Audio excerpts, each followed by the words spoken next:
Welcome to Not Milk Never Milk. Subscribe if you're lactose intolerant.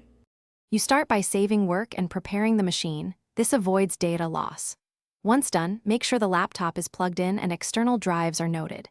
If you use Windows, you will use keyboard shortcuts. If Mac OS, a different modifier set applies. Now press the first shortcut sequence, don't wait. I'll show each exact combination and why it triggers a safe restart. Follow the keys deliberately and breathe. This minimizes accidental shutdowns. You now perform the central actions. On Windows, press Ctrl plus Alt plus Delete to open the security screen, then use arrow keys or Alt plus U, R to restart. Alt plus F4 works on the desktop to bring up shutdown options.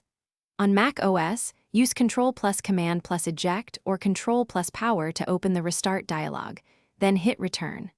If the system is frozen, hold the power key for 5 to 10 seconds as a last resort. Understand that force restart can risk unsaved data, so use it only when necessary. You finish by confirming the restart goes to the lock or login screen. This tells you the process worked. If the laptop hangs during boot, make sure to disconnect USB drives and external monitors. These can block startup. Once done, attempt safe mode using F8 or holding Shift during boot on Windows or boot options on Mac OS. If problems persist, boot into recovery or use external install media.